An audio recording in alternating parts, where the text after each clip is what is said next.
রিফাত সাহেবের সামনে এসে দাঁড়িয়ে বলল, ভুল করে ফেললি, তুই আমাকে ডেকে অনেক বড় ভুল করলি। আমি মৃত ছিলাম, ভালোই ছিলাম, জাগিয়ে দিবি। রিফাত সাহেব থর থর করে কাঁপছে, ভয়ে তার শরীরের সমস্ত লোম দাঁড়িয়ে গেল। তিনি লক্ষ্য করলেন ধীরে ধীরে অবয়বটা আরো দানবীয় আকার ধারণ করল, আর খুব দ্রুত এসে রিফাত সাহেবের শরীরে প্রবেশ করে বলে উঠল, দুনিয়া।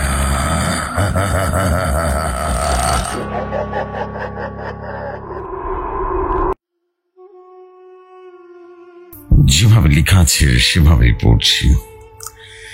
আসসালামু আলাইকুম জসু ভাই, আশা করি ভালো আছেন, ভালোর দলই আছেন। আমি ফিরোজ খান বলছি মিরপুর থেকে। আজ আবারও নতুন একটি গল্প কালেক্ট করে নিয়ে এসেছি। আশা করছি গল্পটি আপনাদের কাছে অনেক ভালো লাগবে। এটা আমার লেখা নতুন আর একটি গল্প ভৌতিক দুনিয়ার জন্য। আশা নয়, আমি বিশ্বাস করি জেফরি ভাই এই ঘটনাটি যেমন টুইস্টেড ঠিক তেমনই অনেক বেশি আবেগপ্রবণ একটা ঘটনা। দেরি না করে চলে যাই ঘটনায়। গ্রামটার নাম ছিল নূরপুর। পাহাড়ের কোলে নদীর তীরে ছোট্ট একটি গ্রাম, যেন প্রকৃতির কোলে লুকিয়ে থাকা একটা রত্ন। সবুজ ধানের ক্ষেত, গাছপালার মাঝে ছড়িয়ে ছিটিয়ে থাকা মাটির বাড়ি, আর সকাল সন্ধ্যায় পাখির কলাতনে মুখরিত গ্রামের পরিবেশ। তবে এই শান্তির মাঝেও একটা অদ্ভুত আতঙ্ক ছিল গ্রামবাসীর মনে। নূরপুরের পশ্চিম প্রান্তে একটা পুরনো আমলের মসজিদ ছিল, যার চারপাশে ছড়িয়ে ছিটে ছিল শতাব্দীর প্রাচীন এক বট গাছ আর ঝোপঝাড়। এই মসজিদটি ছিল গ্রামের একমাত্র মসজিদ, কিন্তু বহু বছর ধরে এটি পরিত্যক্ত ছিল, কারণ লোকের মুখে মুখে ছড়িয়ে পড়েছিল যে এই মসজিদে একটা জিন বসবাস করে। গ্রামের পুরোনো বলতো এই জিন নাকি কোনো মানুষের ক্ষতি করে না, বরং সে মসজিদটি পাহারা দেয়। কিন্তু তবুও মানুষের মনে ভয় অনেক বেশি বাধা রেখেছিল। রাতের বেলায় মসজিদের দিকে কেউ যেত না, এমনকি দিনের বেলাতেও মসজিদের কাছাকাছি গেলেও মানুষের মাঝে রীতিমতো ভয় আতঙ্ক তৈরি হতো। গায়ে কাঁটা দিত। মসজিদের মিনার থেকে ভেসে আসা আজানের শব্দ শুনলেও কেমন যেন অদ্ভুত এক অনুভূতি হতো। কেউ কেউ বলতো আজানের শব্দটা মানুষের কণ্ঠের নয়, যেন অলৌকিক এক সত্তার কণ্ঠ।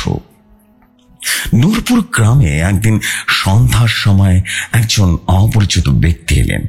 লম্বা রোগা গরম, মুখে নোরানি একটা আলো, আর পরনে সাদা পাঞ্জাবি এবং টুপি। তার চোখে ছিল অদ্ভুত এক শান্তি, যা দেখে মানুষের মন জুড়িয়ে যায়। তিনি নিজেকে পরিচয় করিয়ে দিলেন মুসাফির নামে। বললেন তিনি একজন ভ্রমণকারী, পথিকের মতোই জীবন কাটান। তিনি নূরপুর মসজিদে থাকতে চান এবং সেখানে ইমামতি করতে চান। গ্রামের মানুষ প্রথমে দ্বিধায় পড়ে গেল। মসজিদে কেউ যায় না, জিনের ভয়, সবাই তো দূরেই থাকে। তবু মুসাফিরের কথায় তার মুখের হাসিতে কেমন যেন একটা আকর্ষণ বোধ করলো। গ্রামের মাতব্বররা রাজি হয়ে গেল। মুসাফির মসজিদে উঠলেন। প্রথম দিন থেকে তিনি মসজিদের পরিচর্যা শুরু করলেন। ভাঙা দেয়াল ঠিক করলেন, ধুলো বলে পরিষ্কার করলেন, আর 5 ওয়াক্ত নামাজের জন্য আজান দিতে শুরু করলেন।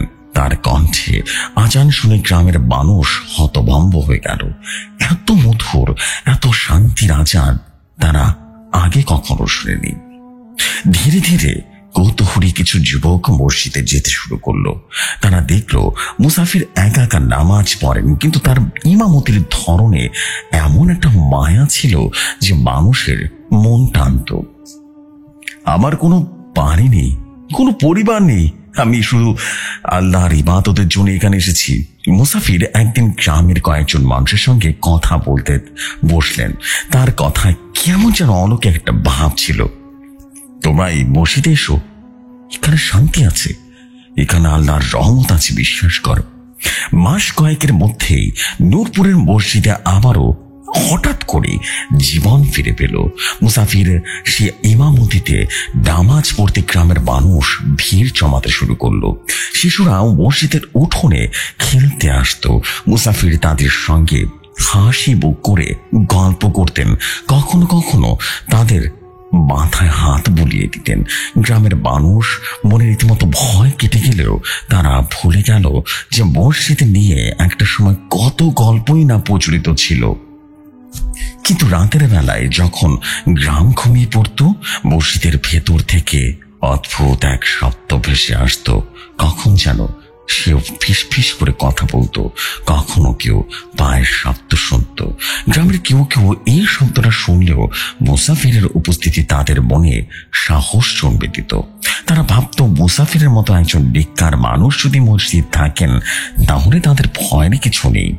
একদিন রাতে গ্রামের এক যুবক রহিম মসজিদের কাছে গিয়েছিল। তার বাড়ির গরু হারিয়ে গিয়েছিল, আর সে ভেবেছিল মসজিদের পেছনে গভীর জঙ্গলে গরুটা চড়ে গেছে। মসজিদের কাছাকাছি পৌঁছাতে তার কানে এলো অদ্ভুত এক শব্দ, যেন কেউ কোরআন তেলাওয়াত করছে, কিন্তু কণ্ঠটা মানুষের নয়। রহিমের বুক ধরফর করতে লাগলো। সে মসজিদের জানালাতে উকি দিয়ে রাখলো এবং মুসাফিরের একা মেঝেতে বসে আছেন, তার চারপাশে অদ্ভুত একটা আলোর আভা যেন ছড়িয়ে পড়েছে, আর তার পেছনের দেয়ালে যেন একটা ছায়া নড়ছে, কিন্তু কোনো মানুষের ছায়া নয়। ছায়াটা লম্বা, অদ্ভুত আকৃতির, যেন কোনো অলৌকিক সত্তা। রহিম ভয় ভয় পিছিয়ে এলো। তার মনে হলো মুসাফির হয়তো কোনো সাধারণ মানুষ নন, কিন্তু তার মুখের সেই নুরানি হাসি, তার কথার মাধুর্য, তার ইমামতির শান্তি, এসব কিছুই রহিমকে বলছিল যে মুসাফির যদি জিন হন তিনি কোনো খারাপ জিন নন। রহিম চুপচাপ বাড়ি ফিরে গেল, কিন্তু কাউকে কিছু বলল না। দূরবর্তী শহরে কামাখ্যার গহনে অরণ্যে এক কালো জাদুকর বসবাস করত। তার নাম ছিল শফিক। শফিক ছিল একজন যার নাম শুনলেই মানুষের গায়ে কাঁটা দিত। সে ছিল কালো জাদুর একেবারে যেন পরিপক্ক একজন মানুষ। তার কাছে ছিল এমন সব মন্ত্র আর তাবিজ যা দিয়ে সে কোনো অলৌকিক সত্তাকে বশ করতে পারত। শফিকের কানে এলো নূরপুরের সেই মসজিদের কথা। সে শুনল একটি জিন নাকি সেখানে ইমামতি করে, আর গ্রামের মানুষ তাকে অনেক শ্রদ্ধা করে। সেই জিনের নাকি অনেক শক্তি আছে। শফিকের মনে লোভ জন্মে গেল, যদি সেই জিনকে বোতলে বন্দি করতে পারে তাহলে তার ক্ষমতা বাড়বে এবং সেই জিনকে দিয়ে অনেক খারাপ কাজ সে করিয়ে নিতে পারবে। শফিক ছদ্মবেশ ধরল। সে নিজেকে সাজালো একজন সুফি সাধকের মতো। সাদা পোশাক, মাথায় টুপি, হাতে তসবিহ। তার চেহারায় এমন এক সকল নুরানি ভাব ফুটিয়ে তুলল যে কেউ তাকে দেখে সন্দেহ করবে না। সে নূরপুর পৌঁছালো এক সন্ধ্যায়। গ্রামের মানুষ তাকে দেখে হতভম্ব হয়ে গেল। তারা ভাবল আরেকজন নিকার মানুষ এসেছেন। শফিক মসজিদে গিয়ে মুসাফিরের সঙ্গে দেখা করলো, বলল, আসসালামু আলাইকুম। শফিক মুসাফিরকে দেখে হাসি মুখে বলল, আমি শুনেছি মসজিদে একজন নেকার ইমাম সাহেব আছেন, আমি তার সঙ্গে দেখা করতে এসেছি। মুসাফির তাকে দেখে মৃদু একটা হাসি দিলেন, কিন্তু তার অদ্ভুত একটা দৃষ্টি ছিল, যেন তিনি শফিকের মনের ভেতরটা পড়ে ফেলেছিলেন। তিনি বললেন, ওয়ালাইকুম আসসালাম। মুসাফির বললেন এবং বললেন, আপনি এখানে এসেছেন, এটা আমার জন্য আনন্দের। একটু বলুন আপনার আগমনের উদ্দেশ্যটা কি? শফিক তখন হাসলো আর বলল, আমি শুধু আল্লাহর পথে চলতে চাই। এই মসজিদের কথা শুনেছি, আমি এখানে কিছুদিন থাকতে চাই, আর কি, আর কিছু না। মুসাফির কিছুক্ষণ চুপ করে থাকলেন, তারপর বললেন, এই মসজিদ সবার জন্য উন্মুক্ত, আপনি থাকতে পারেন, তবে এখানে শুধু আল্লাহর ইবাদত করা হয়, অন্য কিছুর ইবাদত করা হয় না। বুঝতে পেরেছেন? শফিক মাথা নাড়ল, কিন্তু তার মনে অন্য এক পরিকল্পনা ছিল। সে জানতো মুসাফির কোনো সাধারণ মানুষ নয়।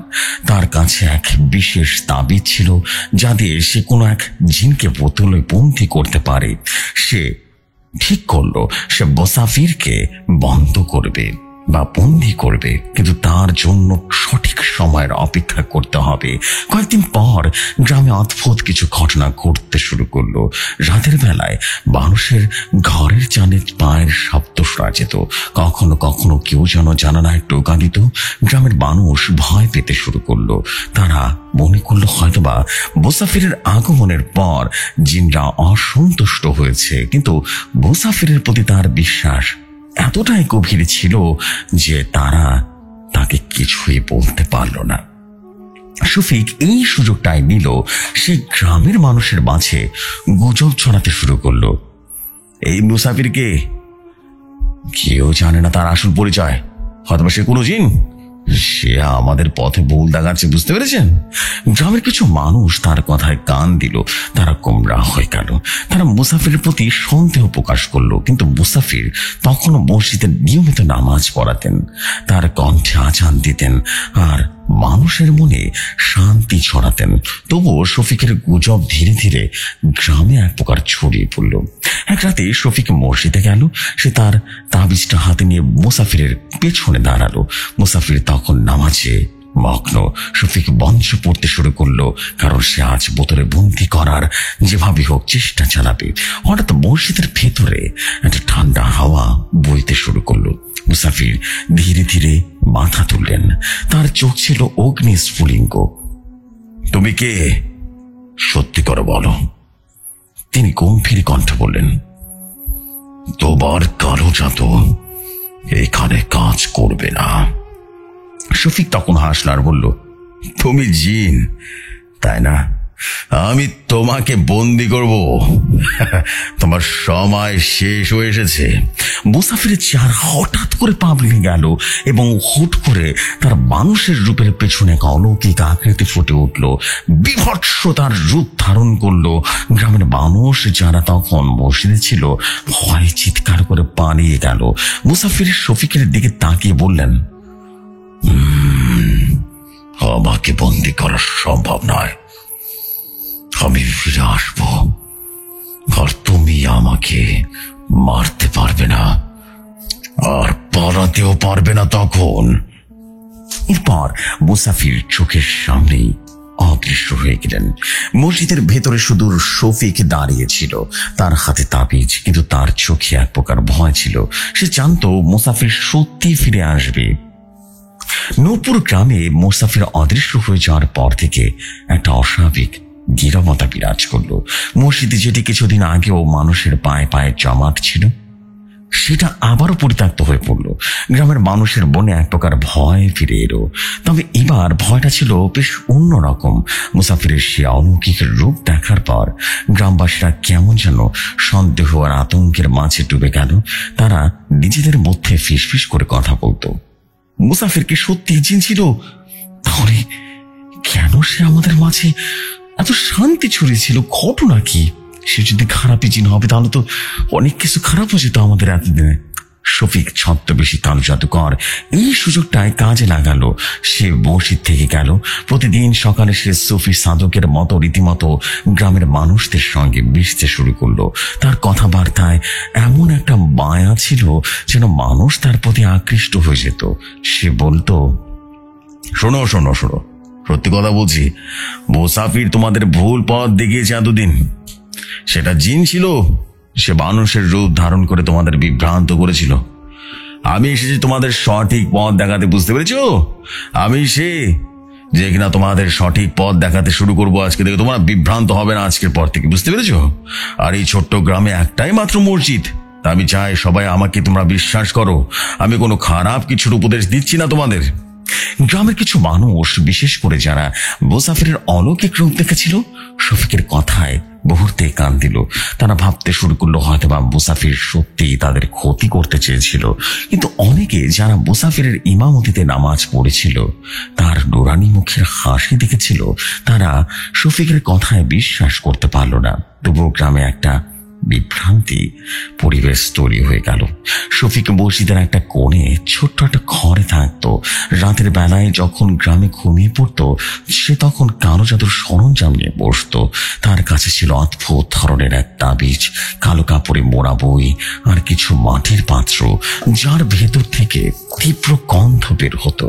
সে মঞ্চে পড়তো আর তার কণ্ঠে এমন একটা শব্দ হতো যেন কোনো অশুভ শক্তি জেগে উঠেছে।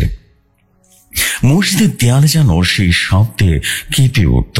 এক রাতে গ্রামের এক যুবক আলী মসজিদের কাছে চলে গেল। তার বোন হঠাৎ অসুস্থ হয়ে পড়েছিল। সে শফিকের কাছে দোয়া চাইতে শুরু করলো। মসজিদের কাছাকাছি পৌঁছাতে সে শুনল ভেতর থেকে অদ্ভুত একটা শব্দ আসছে, যেন কেউ ফিসফিস করে কথা বলছে, কিন্তু কথাগুলো মানুষের ভাষায় নয়।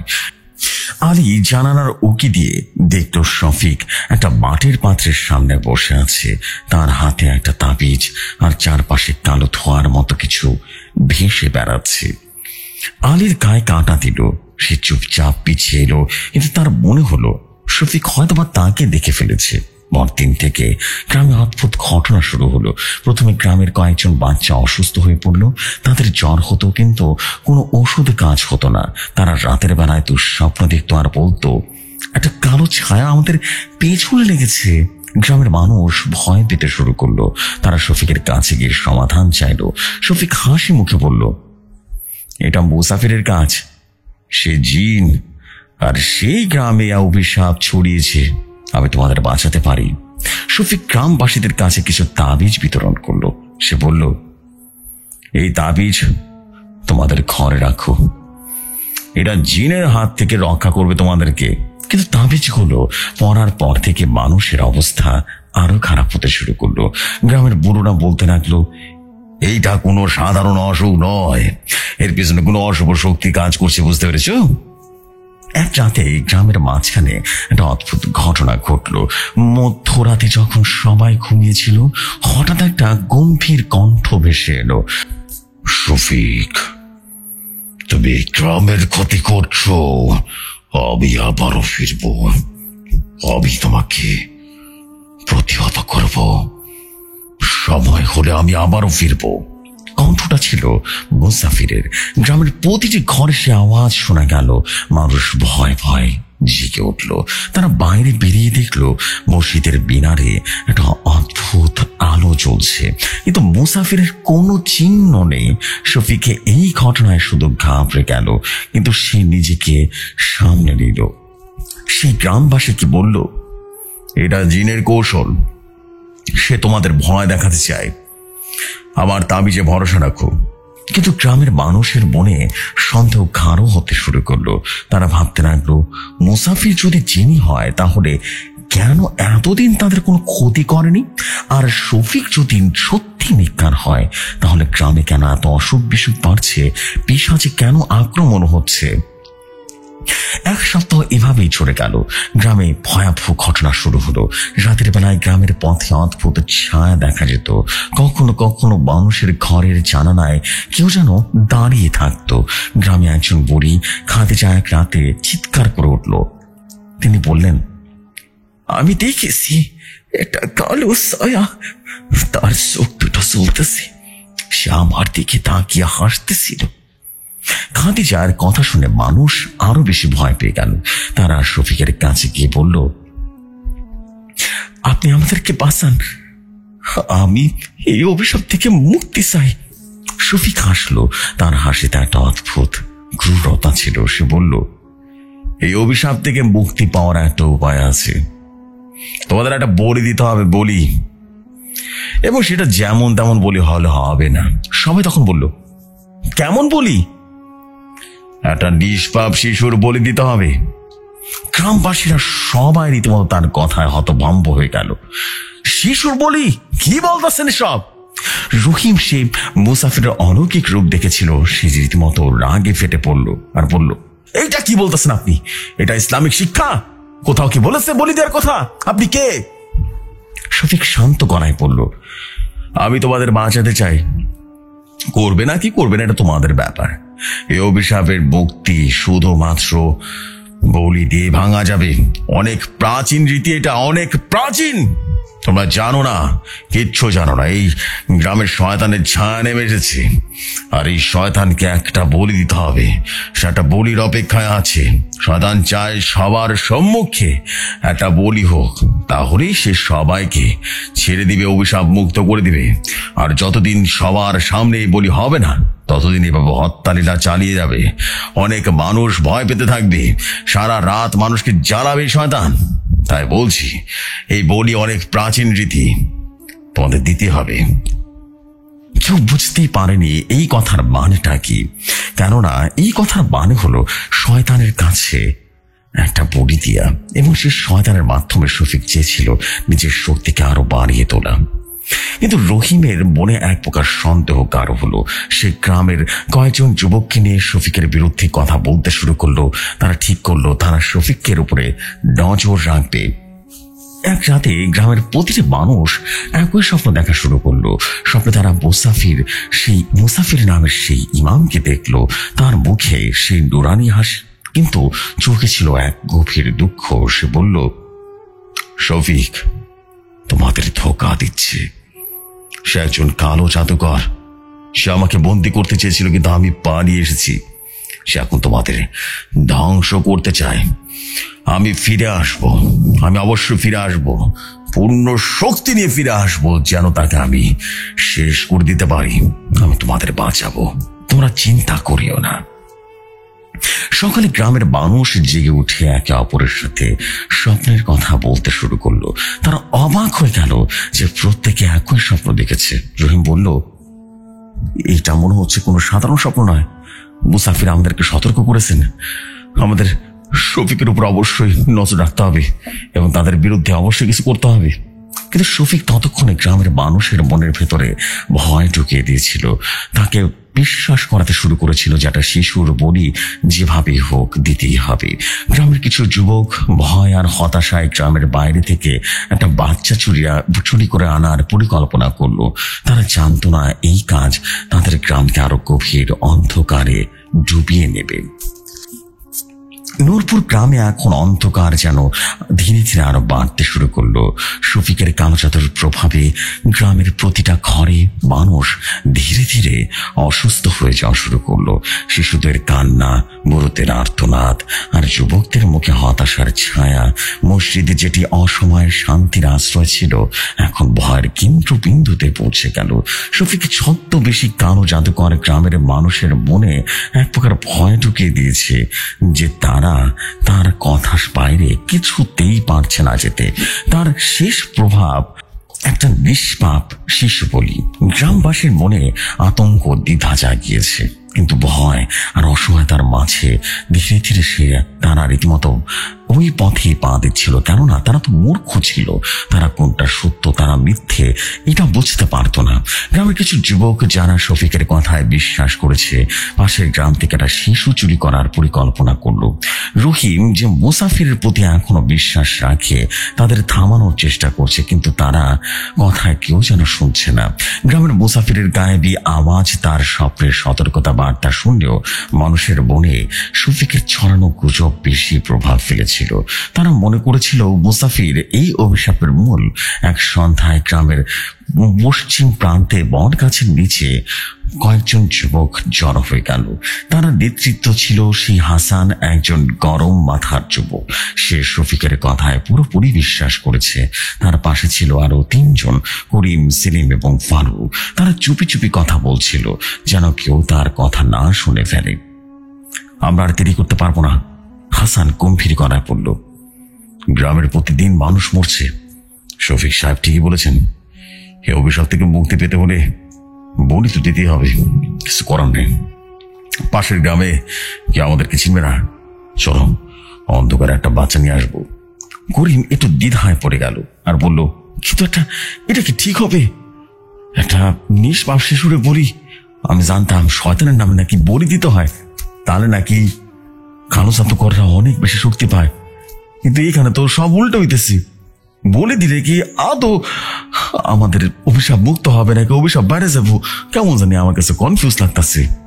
সবাই বলল, চুপ করো, তুই কি চাস গ্রামের সবাই মরে যাক?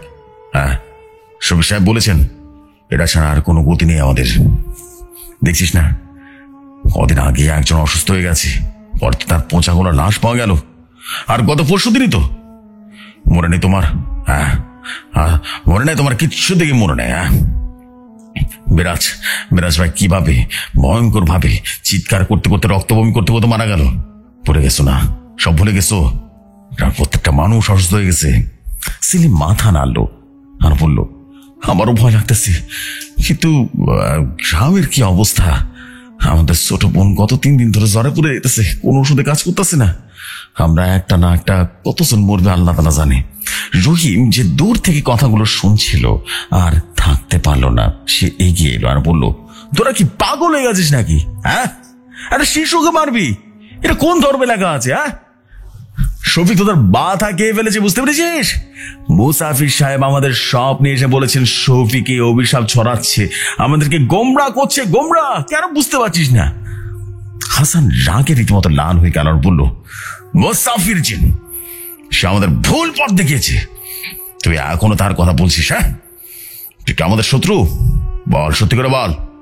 রহিম পিছিয়ে এলো। সে বুঝলো এখন কোনো কথা বলে লাভ নেই। তাদের বনে শফিকের বিষ ঢুকে গেছে। সে চুপচাপ ফিরে গেল, কিন্তু বনে মনে ঠিক করলো সে এই পরিকল্পনা বানচাল করবে। পরের রাতে হাসান আর তার দল পাশের গ্রামে ছুটে গেল। অমাবস্যার রাত, এবং তারা সেই রাতে চুপচাপ একটা বাড়ির কাছে পৌঁছালো। বাড়িটি ছিল গ্রামের প্রান্তে। সেখানে এক দরিদ্র পরিবার থাকতো। তাদের 3 বছরের একটা ছেলে ছিল, তার নাম রিয়াদ।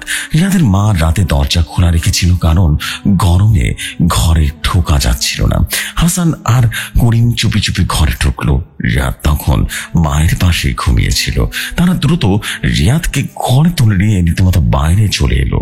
রিয়াদ কাঁদতে শুরু করলো, কিন্তু তারা তার মুখ রীতিমতো চেপে ধরলো।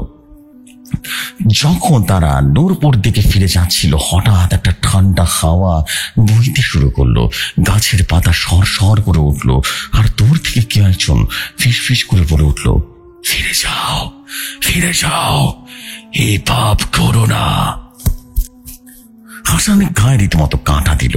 সে পেছনে ফিরে তাকালো, কিন্তু কেউ দেখলো না। এটা বাতাসের শব্দ ছিল। সে নিজেকে সান্ত্বনা দিয়ে বলল, কিন্তু তার বুকের ধরফরানি কোনোভাবেই যেন থামছিল না। তারা রিয়াদকে নিয়ে মসজিদে পৌঁছালো। শফিক তাদের জন্য অপেক্ষা করছিল, তার মুখে একটা অদ্ভুত হাসি। খুব ভালো, খুব ভালো, একদম ঠিক আছে, সে বলল। তোমরা সঠিক কাজ করেছো।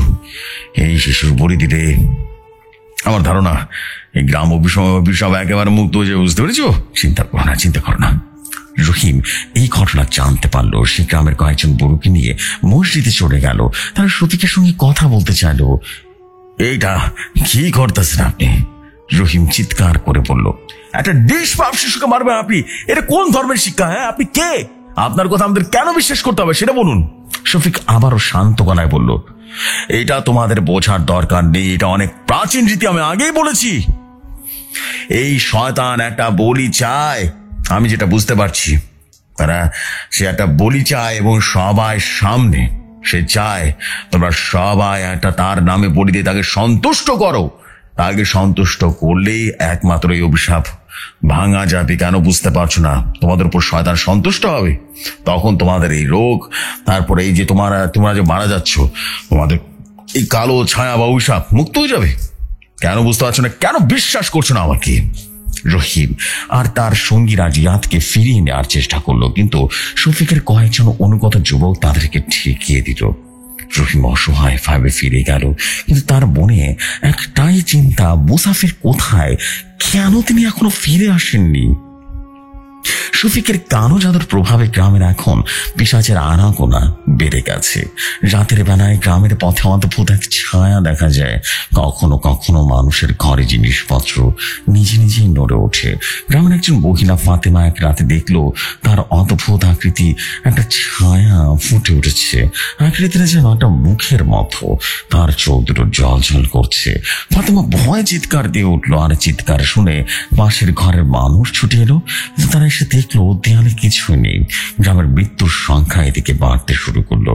প্রতি রাতে একজন না একজন মারাই যাচ্ছিল, কিন্তু হঠাৎ বুকে ব্যথা অনুভব করলেন।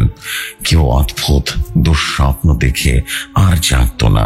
গ্রামবাসীরা ভাবতে শুরু করলো হয়তোবা শফিক ঠিকই বলেছে, মুসাফিরের অভিশাপ সত্যি হয়তোবা ছড়িয়েছে। কিন্তু রহিম আর কয়েকজন যারা মুসাফিরের প্রতি বিশ্বাস রেখেছিল তারা শফিকের উপরে নজর রাখা শুরু করলো। তারা লক্ষ্য করলো শফিক রাতের বেলা মসজিদের পেছনে জঙ্গলে বারবার চলে যায়। সেখানে সে অদ্ভুত কিছু আচার অনুষ্ঠান করে। এক রাতে রহিম তার বন্ধু শফিকের পেছনে পেছনে চলে গেল। তারা দেখলো শফিক একটা গাছের নিচে বসে কেমন যেন মন্ত্র পড়ছে, আর তার চারপাশে কালো ধোয়ার মতো কিছু একটা ঘুরছে। আর তার পাশে একটা মাটির পাত্র যার ভেতরে তীব্র গন্ধ বের হচ্ছে। আলী ফিসফিস করে বলল, এইটা কি করছে রে? এটাই তো কালো জাদু, কেন বুঝতে পারছি না? শফিক অভিশাপটা ছড়াচ্ছে, আমাদের এই গ্রামবাসী থেকে বাড়তে চায়। কিন্তু তারা ফিরে যাওয়ার আগে শফিক তাদেরকে দেখে ফেললো। তার চোখে এক অদ্ভুত রহস্যময় ব্যাপার ছিল। তোমরা এখানে কি করছো? হ্যাঁ। রহিম আর আলী ভয় পেয়ে গেল এবং পিছিয়ে গেল। তারা দৌড়ে পালিয়ে গেল, কিন্তু শফিকের হাসি তাদের পেছনে তাড়া করছিল। পরের রাতে গ্রামের মানুষ আবারও একই স্বপ্ন দেখল।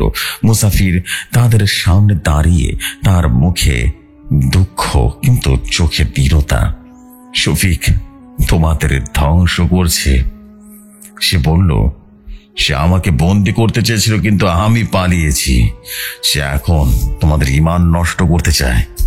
শিশুর বলিদার কথা বলছে, কিন্তু এইটা তার কালো জাদুর একটা অংশ। আমি ফিরে আসবো, আমি তোমাদের অবশ্যই বাঁচাবো। আর কিছুক্ষণ অপেক্ষা করো। সকালে গ্রামবাসীরা সবাই আবারও নিজেদের সেই কথাবার্তা নিজেদের ভিতরে বলতে শুরু করলো।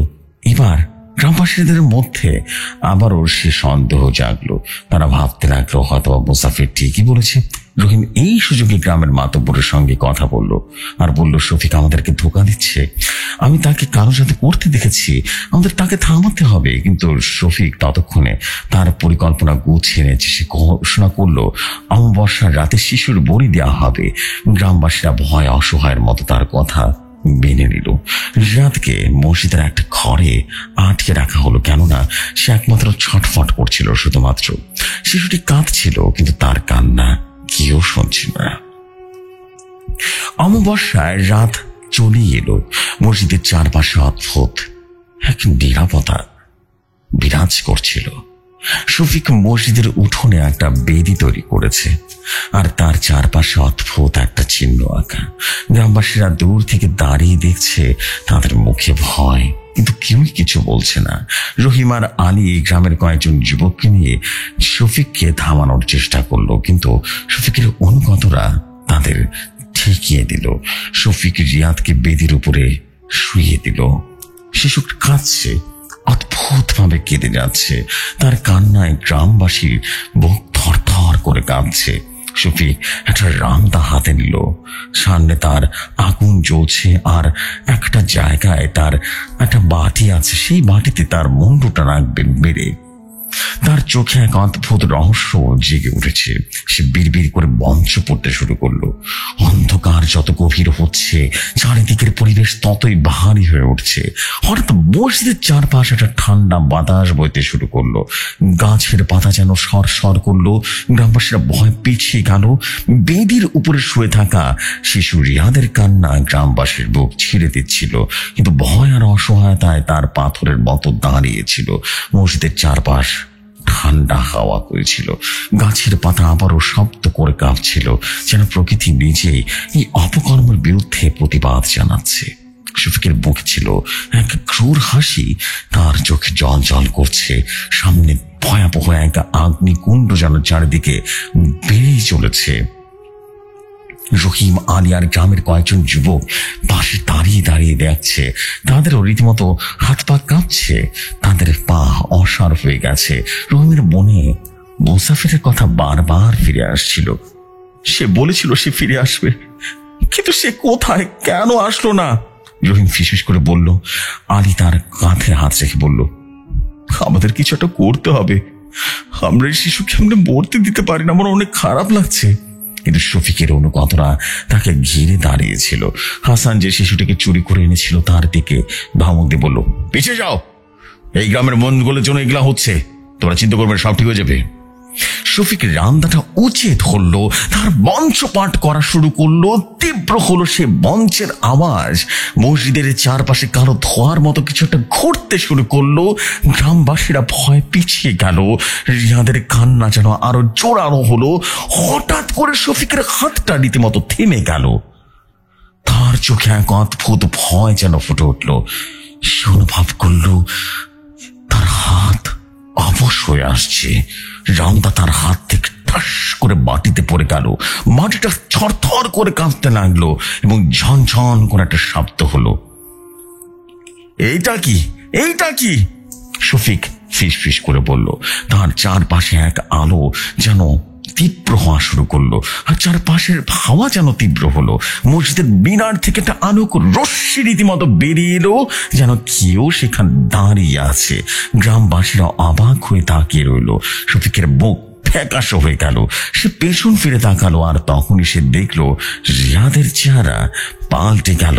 শিশুটি মুখে আর কান্না নেই, তার চোখ জল জল করছে, তার মুখ বিকৃত হয়ে যাচ্ছে, আর সে আর মানুষ নয়, অদ্ভুত একটা জানোয়ার বা একটা পিশাচের রূপ ধারণ করলো। সে বলে উঠল, তুমি, হ্যাঁ তুমি কে? শফিক রীতিমতো চিৎকার করে উঠল। তার কণ্ঠে ভয় মিশ্রিত ছিল আর আতঙ্ক ছিল। সে পিছিয়ে যেতে চাইল, কিন্তু তার পা যেন মাটিতে আটকে গেছে। গ্রামবাসীরা হতভম্ব হয়ে এই অলৌকিক দৃশ্য দেখতে শুরু করলো। হঠাৎ করে মসজিদের ভেতর থেকে অদ্ভুত গম্ভীর কণ্ঠ শোনা গেল, আর সে বলে উঠল, শফিক, তোর সময় শেষ। তুই এই গ্রামের অনেক মানুষকে ধোঁকা দিয়েছিস। তুই আল্লাহর ঘরকে অপবিত্র করেছিস। এখন তোর সময় হয়ে এসেছে রে, তোর শাস্তির সময় হয়ে এসেছে। আমি কথা দিয়েছিলাম আমি ফিরে আসবো। কণ্ঠটা ছিল মুসাফিরের। গ্রামবাসীরা সবাই রীতিমতো তাকিয়ে থাকলো তার দিকে, কিন্তু কাউকে দেখতে পেল না। শফিকের শরীর থর থর করে কাঁপতে থাকলো। সে তার তাবিজ হাতে নিয়ে মঞ্চ পড়ার চেষ্টা করলো, কিন্তু তার কণ্ঠ থেমে গেল। হঠাৎ তার বুক থেকে তীব্র ব্যথা শুরু হলো। সে হাঁটু গেড়ে বসে পড়ল। তার চোখে ভয়, আর যেন মৃত্যু ভয় আরো গাঢ় হয়ে গেল। মসজিদের মিনার থেকে একটা আলোক রশ্মি নেমে এলো। আলোর মাঝে মুসাফিরের রূপ ফুটে উঠল। সে মুখে নুরানি হাসি, কিন্তু চোখে এক ক্রূর দৃষ্টি। সে শফিকের দিকে তাকিয়ে বলল, তুই আমাকে বন্দি করতে চেয়েছিলিস। তুই এই গ্রামের মানুষের ঈমান নষ্ট করতে চেয়েছিলিস, কিন্তু আল্লাহর ঘরে অশুভ শক্তির কোনো স্থান নেই রে। শফিক চিৎকার করে বলল, তুমি জিন, তুমি আমার কাছে হারবে, আমি মানুষ। কিন্তু তার কথা শেষ হবার আগে তার শরীরটা কেঁপে উঠল। মসজিদের চারপাশ রীতিমতো কালো ধোঁয়ার ছায়া রীতিমতো ঘুরছিল। সেগুলো হঠাৎ করে অদৃশ্য হয়ে গেল। শফিকের শরীরটা কেমন যেন অদৃশ্য শক্তির টানে ছিন্ন ভিন্ন হয়ে গেল। চারিদিকে রক্তে মাখামাখি হয়ে গেল। চারিদিকে ফিনকি দিয়ে রক্ত বের হচ্ছিল। কি বিভৎস সেই দৃশ্য! আর তার চোখে ছিল এক অবিশ্বাস আর আতঙ্ক। সে যেন বিশ্বাসই করতে পারছে না এমন কোনো ঘটনা ঘটে যাবে। গ্রামবাসীরা ভয়ে চিৎকার করে সেখান থেকে পালিয়ে গেল। মুসাফির ধীরে ধীরে বেদির দিকে এগিয়ে গেল। রিয়া তখন সেখানে শুয়েছিল, কিন্তু তার মুখে এখন আর ভয় নেই। সে যেন আবার মানুষ রূপে চলে এসেছে।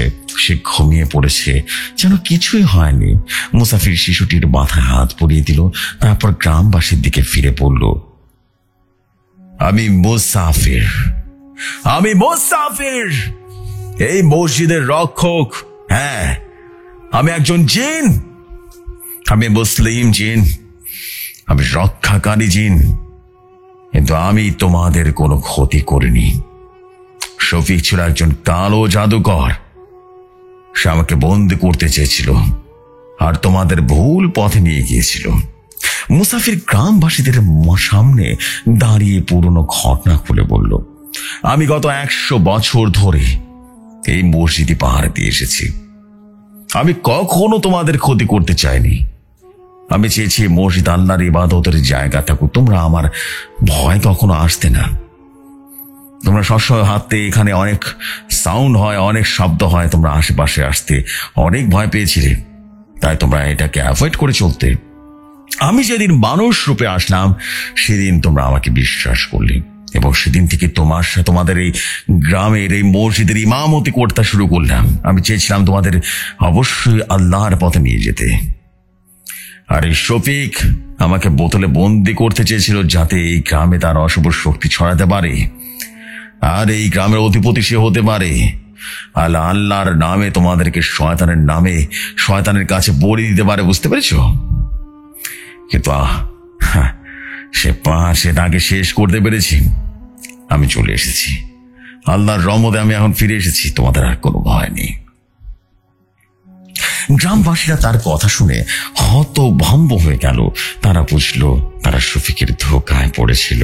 রহিম এগিয়ে এসে বলল, আমরা ভুল করেছি মোসাফির সাহেব, আমরা আপনার উপর সন্দেহ করেছিলাম, আমাদেরকে ক্ষমা করে দিন। মুসাফির হাসলেন, তার হাসিতে ছিল এক অপার শান্তি। আমি তোমাকে ক্ষমা করেছি, তিনি বললেন, কিন্তু এখন থেকে আল্লাহর উপর ভরসা রাখো। এই বসিতে এসো, ইবাদত করো, এখানে শান্তি আছে, বুঝতে পেরেছ?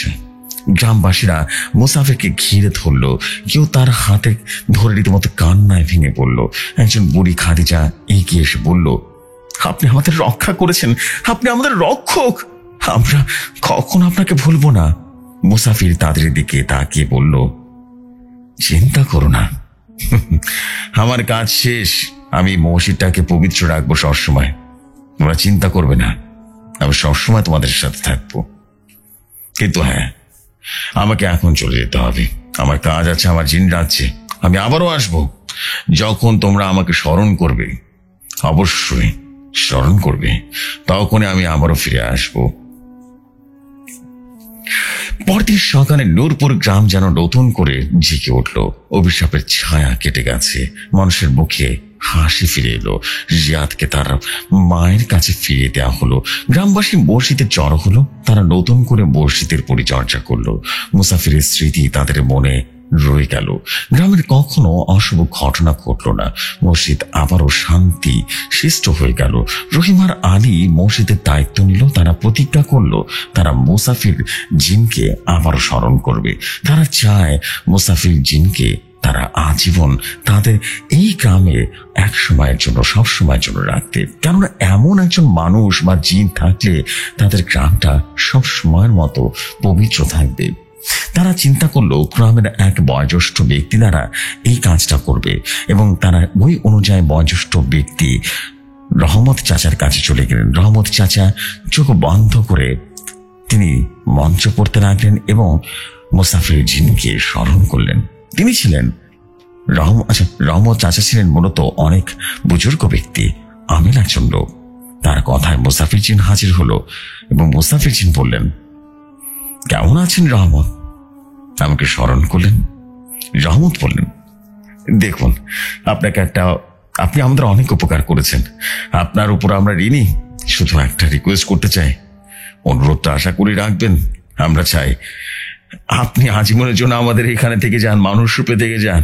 কেউ আপনাকে ছাড়া দিন কাটাতে চায় না, আপনার মতো একটা মানুষের খুব দরকার, কেন বুঝতে পারছেন না? মুসাফির হাসলেন আর বললেন, অবশ্যই, আমি তো আপনাদের সাথেই আছি, আমি সবসময় এখানেই থাকবো, কথা দিলাম। তবে হ্যাঁ, আমাকে প্রায় সময় যেতে হবে, আমার জিন রাজ্যে আমার কাজ থাকে, আমি সেই জিন রাজ্যের বাদশা। তবে চিন্তা করবেন না, আমি সবসময় আপনাদের সাথে থাকবো, আমার জন্য একটা ঘরের ব্যবস্থা করে দিন। আর অবশ্যই আমি চাই আপনাদের সহ আশেপাশের কোনো গ্রামের যদি কোনো রকম দুঃসময় চলে আসে, তাহলে তারা যেন আমার মাধ্যমে উপকার পায়। আমি চাই মানুষের রূপে মানুষকে উপকার করতে, কবিরাজি করতে। আপনাদের কাছ থেকে আমি এই পারমিশনটা চাই। আপনারা যদি বলেন তাহলে আমি অবশ্যই কবিরাজি শুরু করব, এবং শুধু আপনাদের জন্য নয়, আপনাদের আশেপাশে যত গ্রাম আছে সবারই উপকার করব মানুষ রূপে। আশা করি আপনারা সবাই আমার কথা শুনবেন। তখন রহমত চাচা বললেন, অবশ্যই, আমি চাই আপনার মাধ্যমে আরো অনেক মানুষের উপকার হোক। আপনাকে অনেক ধন্যবাদ আমার স্মরণে সাড়া দেওয়ার জন্য। আমি অবশ্যই, কোনো ব্যক্তি যদি অবশ্যই আমার কাছে আসে, কেউ যদি চায় কোনো উপকার বা সাহায্য, কারো যদি জিনে ধরার কোনো সমস্যা থাকে, আমি আপনাকে অবশ্যই রেফার করে দেব মুসাফির। আপনি অবশ্যই মানুষ রূপে তাদেরকে উপকার করবেন। ভালো থাকুন। মুসাফির তখন সবাইকে বিদায় দিয়ে তিনি সবার সামনে চোখের পলকে গায়েব হয়ে গেলেন।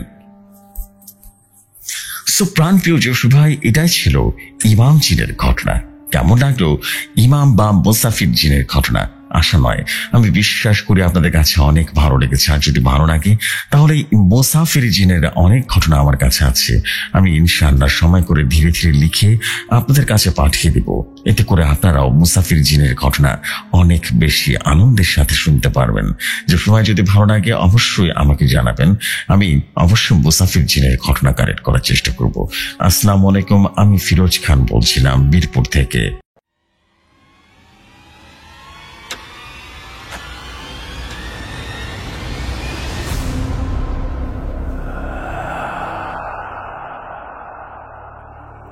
And this is basically it. আমরা কিন্তু শুনে ফেললাম মুসাফির বা ইমাম জিনের ঘটনা। ওরে সালা, এ তো বেশি জোস একটা স্টোরি ছিল, হট কিক স্টোরি ছিল। ও হোয়াট এ স্টোরি ভাই। আমি রিকোয়েস্ট করি মুসাফির জিনের আর অনেক ঘটনা চাই। এক্স্যাক্টলি তাই, এবং আমি আসলেই চাই, মন থেকে চাই। This is absolutely masterpiece story ছিল। মাশাআল্লাহ, সত্যি অসম্ভব সুন্দর একটা স্টোরি ছিল। আমি আসলে কি বলবো আমার জানা নাই, বিকজ অনেক বেশি সুন্দর যখন স্টোরি হয়ে যায় তখন আমার কাছে সত্যি সবকিছু অদ্ভুত লাগে। Thank you very much for your super beautiful story ভাই, thank you very much. And I believe যে এরকম স্টোরি সত্যি সবার মানে পাঠানো উচিত। অনেকদিন পর এরকম কিছু ভালো স্টোরি শুনছি এবং শোনাতে পারছি আপনাদেরকে, সত্যি আমার খুব বেশি ভালো লাগছে। Thank you very much. এর আগে আমরা ভালো একটা স্টোরি শুনেছিলাম তরিকুল ভাইয়ের, আজকে একটা ইমাম জিনের ঘটনা শোনা। এবং ইমাম জিনের কিন্তু একটা সবচেয়ে বড় ইন্টারেস্টিং পার্ট হচ্ছে মানে এই জিনটা কিন্তু একটা ইমাম, মানে মুসাফির জিনটা কিন্তু একটা ইমাম জিন। দিস ইজ বেসিক্যালি বিউটিফুল একটা থিং, যদি সত্যি কথা বলি। ওয়াও। অ্যান্ড সত্যি ভাই আমি খুবই অভিভূত হব এবং খুব আনন্দিত হব যদি আপনি আরো কিছু ঘটনা লিখে পাঠান আমাকে। And thank you very much. আমি চাই যে সত্যি ইন্টারেস্টিং কিছু স্টোরি পাক মানুষ, ভেরি ইউনিক কিছু শুনুক মানুষ, এবং তাদের মাধ্যমে ডিফারেন্ট কিছু আসুক। সত্যি দিস ইজ বিউটিফুল ভাই, beautiful. Thank you very much. So আমি এখন যেটা করব সেটা হচ্ছে আর দেরি না করে আমরা এখন আরো একটি ছোট্ট ঘটনা আছে, সেই ঘটনাটা পড়ে হয়তো বা বিদায় নেব। খুবই ছোট একটা স্টোরি আছে, আমি চলে যাই আমাদের আরেকটি ছোট ঘটনায়, এবং সেই ঘটনাটা পড়ে আজকের মতো বিদায় নেব। চলে যাই এই ঘটনায়।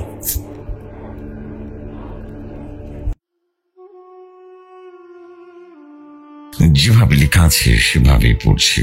আসসালামু আলাইকুম রহমতুল্লাহ বারকাতুহু। আমি হাফিজ মোহাম্মদ আব্দুল্লাহ আল বইম, তামিরুল মিল্লাত কামিল মাদ্রাসা টঙ্গী গাজীপুরের ছাত্র। আমি এই লেখাটা শুরু করছি অনেক ভেবে চিনতে। এমন না যে গল্পটি বানিয়ে লিখছি, বরং আমি এখন যা বলবো সেটা আমি আমার বন্ধু মুয়াজের মুখে শুনেছি। সে যেভাবে বলেছে আমি সেই কথাগুলোই তুলে ধরছি। ভুল ত্রুটি হলে ক্ষমা সুন্দর দৃষ্টিতে দেখবেন। আমি যদি ভালোভাবে গুছিয়ে লিখতে পারিনি, আপনারা শ্রোতাদের সামনে ভালোভাবে গুছিয়ে উপস্থাপন করবে। মুয়াজ সবসময় খুব ভালো স্বভাবের ছেলে, কখনো বাড়ি কিছুই বলে না। এই ঘটনাটা পড়ার সময়ও ওর চোখে আমি সেদিন একটা ভয় দেখেছিলাম যেটা আগে কখনো দেখিনি। ঘটনাটা 2018 সালের দিকের ঘটনা।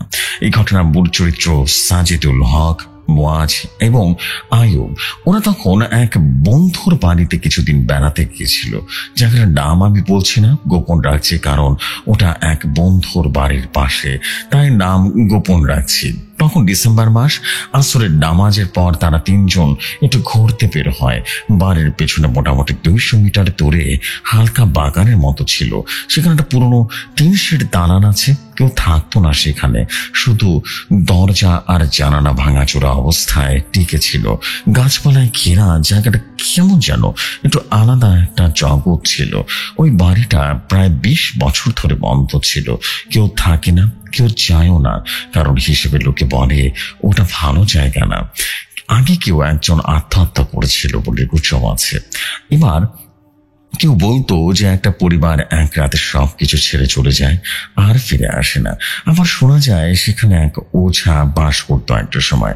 তো মুয়াজ কখনো সব বিশ্বাস করতো না, সাজিদুলও তেমন।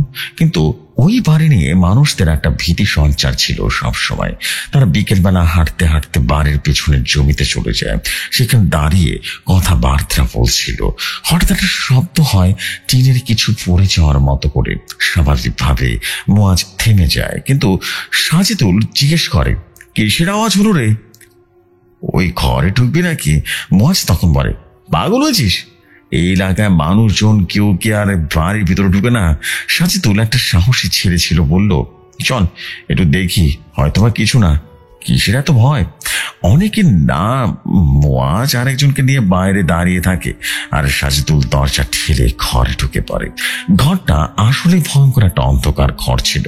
পুরনো কাঠের গন্ধ, ধুলাবালির স্তর আর ভেতরের ভারী নীরবতা এক অস্বস্তিকর পরিবেশ তৈরি করেছিল। সাজিদুল ভেতরে ঢুকে প্রথমে একটা পুরনো আলমারি দেখলো, তারপর একটা চেয়ার অদ্ভুত ভাবে ঠিক দরজার মুখে করে রাখা। জানালাগুলো অনেক আগেই বন্ধ করে রাখা হয়েছিল কাঠ দিয়ে। হাওয়া ঢুকতো না, আলো না। হঠাৎ করে সাজিদুল অনুভব করলো ঘরে কেউ আছে, সে ছাড়াও কেউ একজন আছে। তারা ডান পাশে তাকিয়ে সাজিদুল দেখতে পায় একটা ঘরটার দরজা তালা দিয়ে বন্ধ করা। সাজিদুল কার্যকলাপ এতক্ষণ ধরে সবাই বাইরে দাঁড়িয়ে দেখছিল, কেননা সাজিদুল দরজা বরাবরই দাঁড়িয়েছিল। কিন্তু সে এই দরজাটার কাছে গিয়ে এগিয়ে যেতে থাকে। তখন সবাই ওকে ডাকতে থাকে, ওকে বাড়ির ভেতরের দিকে রীতিমতো যেতে বারণ করে। কিন্তু সাজিদুলকে দেখে মনে হচ্ছে সে তাদের ডাক শুনতেই পারছে না। সে মনে করে যে একটা পাশে পড়ে থাকা সে লোহার পাইপ দিয়ে জংতলায় আঘাত করে। আঘাত করতেই তারাটা মাটিতে পড়ে যায়। তাকে ঘরের ভেতরে বাধা দেওয়ায় আয়ুব এবং মুয়াজ দৌড়ে গিয়ে ঘরে গিয়ে দেখে সাজিদুল্লাহ এক হাতে একটা রড নিয়ে দাঁড়িয়ে আছে, আর তার সামনে একটা দরজা খোলা অবস্থায় রয়েছে। আয়ুব সাজিদুলকে ধরে একটা ঝাঁকি দিয়ে বলল, তুই কি শুরু করেছিস? হ্যাঁ, আমরা এখানে ঘুরতে এসেছি, কোনো ঝামেলা জড়াতে চায় না, বুঝতে পেরেছিস? বলে রাখা ভালো, আয়ুব পুরাতন বাড়ি ঘর বা এসব ভৌতিক জায়গা অপছন্দ করে। সে তাড়াতাড়ি চলে যেতে চায়। আয়ুব বলে, আমার এগুলো ভালো লাগছে না, তাছাড়া সন্দেহ হয়ে গেছে, চল বাড়ি চল। সবাই রীতিমতো বাড়ির দিকে রওনা হলো। বাসার যাবার পরে এই সমস্যাটা শুরু হলো। সাজিদুল কেমন যেন ভারী হয়ে উঠেছে, টেনে টেনে কথা বলছে। কেউ বললে উত্তর দেয় না, হাত নাড়লে চমকে ওঠে। তখনও মুয়াজ বুঝতে পারেনি আসলে কি হতে চলেছে। ও ভেবেছিল সাজিদুল ওই পুরাতন বাড়ির ভেতরে হয়তো বা ধুলা বাড়িতে অসুস্থ বোধ করছে। কি হয়েছে সাজিদুল? সবাই রীতিমতো জিজ্ঞেস করলো পরপর। সাজিদুল শুধু বলল, ঘরটা খারাপ না, কিন্তু কেউ আমার দিকে তাকিয়ে ছিল, আর সে কেমন যেন মনে হচ্ছে কেউ লক্ষ্য রাখছে। তারপর থেকে ওদের খারাপ সময় হয়ে যাওয়া শুরু করলো। প্রথম রাতে সাজিদুল ঠিকঠাক মতো ঘুমাতে পারেনি। এক সময় ঘুমিয়ে গেলেও বারবার ঘুম থেকে উঠে পড়ে, বলে আমি এখনো ঘরের ভেতরে আছি। মুয়াজ আয়ুব বারবার বোঝাতে চায় না, আমি ওই ঘরে যাব না, তোমার রুমে যাব না, কিন্তু ওইভাবে ঘরের কেউ একটা আছে। ওর মুখে ঘন ঘন একটাই কথা আসছে, আমার কিছুই হয়নি, কিন্তু কেউ চায় না আমি ওখান থেকে বের হয়ে। পরদিন ফজরের নামাজের সময় রীতিমতো হঠাৎ করে অজ্ঞান হয়ে পড়ে যায়, শরীর ঠান্ডা হয়ে যায়। মুয়াজ বলে, ও মুখে অদ্ভুত একটা হাসি ছিল। ডাক্তার ডেকে আনা হয়, শারীরিক সমস্যা খুঁজে পায় না। চিকিৎসক বলেন টেনশন কারণের জন্য ওটা হচ্ছে, কিন্তু মুয়াজ জানতো ব্যাপারটা এমন নয়। ওর নিজের মনে হচ্ছিল যেন ওদের কাছেও ব্যাপারটা ঘরে ঢুকেছে কোনো চতুর্থ ব্যক্তি। এরপর থেকে প্রতিদিন বজিদুলের অবস্থা অবনতি থাকে। রাতে ঘুমের মধ্যে কথা বলে, হঠাৎ করে কাউকে দেখার মতো করে চমকে ওঠে, এমনকি মাঝরাতে দরজা খুলে বাইরে যাওয়ার মতো ঘটনাও ঘটিয়ে ফেলে। এক রাতে মুয়াজ দেখে সাজিদুল বিছানায় বসে কাঁদছে। জিজ্ঞেস করে বলে, আমি যেতে চাই না, ও বলেছে আমাকে নিয়ে যাবে। এই কথায় এবং এই অবস্থায় হুজুর ডাকা হয়, যিনি আশেপাশে একজন সম্মানিত আলেম ছিলেন। তিনি এসে শুধু কোরআন তলাওয়াত করা শুরু করলেন। সাথে সাথে সাজিদুল চিৎকার করে ওঠে, কিন্তু সেই চিৎকার ওর গলার নয়, ভয়ঙ্কর হয়ে ওঠে তার কণ্ঠ। দুটো পা দুটো রীতিমতো শক্ত হয়ে গেছে, ঘাড় কাত হয়ে গেছে, চোখ স্থির। হুজুর থেমে যান আর বলেন, ওর ভিতরে একটা কিছু ঢুকে আছে, ও মনে হয় কোনো খারাপ জিনকে বিরক্ত করেছে। তবে এই হুজুর বলেছিলেন, এটা আমার দ্বারা হবে না, তোর ভিতরে অনেক খারাপ একটা সত্তা আছে। এরপর শুরু হয় একের পর এক মানুষের কাছে যাওয়া, হয়তো হুজুর এবং পানি পড়া তাবিজ পড়া দিয়ে দেয়, কিছুই হচ্ছিল না। মাঝে মাঝে স্বাভাবিক থাকলেও হঠাৎ করে চোখ ঘুরে যেত, গলা পাল্টে যেত। একদিন এমনও হয়েছিল সবাইকে বলেছিল, তোমরা আমাকে বের করতে পারবে না, এই শরীর আমার, আমি এখন আর ফিরে যাব না।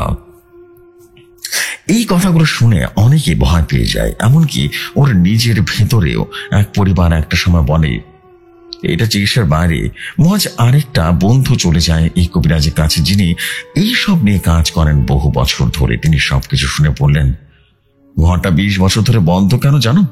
তখন কবিরাজের কথায় বোঝা যায় ওই ঘরে বানিয়েছিল একটা জিন, বানিয়ে রেখেছিল একটা পাশ জিন, মানে কোনো খারাপ জিন এখানে থাকে, তাকে কেউ বিরক্ত করুক সে চায় না।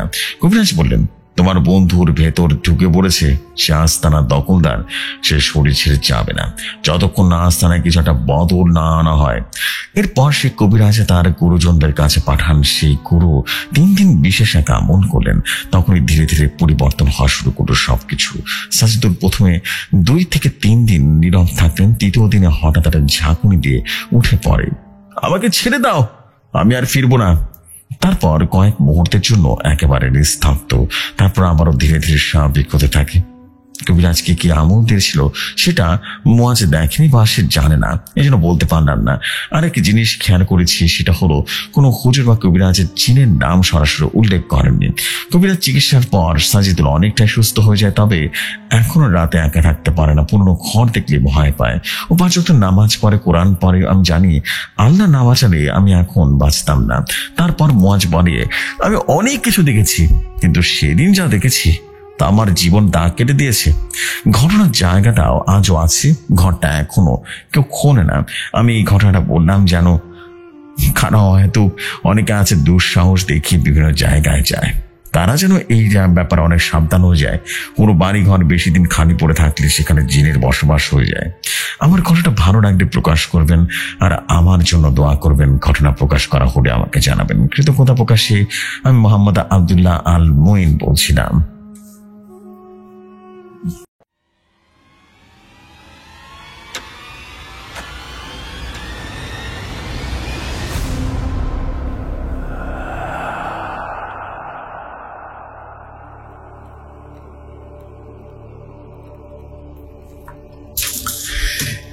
অসংখ্য ধন্যবাদ আপনার স্টোরির জন্য। অ্যান্ড আমরা কিন্তু শেষ করে ফেললাম আজকের স্টোরি। লাস্টের স্টোরিটা ভালো ছিল, প্রথমের স্টোরিটা তো জাস্ট আনবিলিভেবল একটা স্টোরি ছিল। দিস ইজ অ্যাবসলিউটলি মাস্টারপিস একটা স্টোরি ছিল, আমি যদি বলি সত্যি কথা।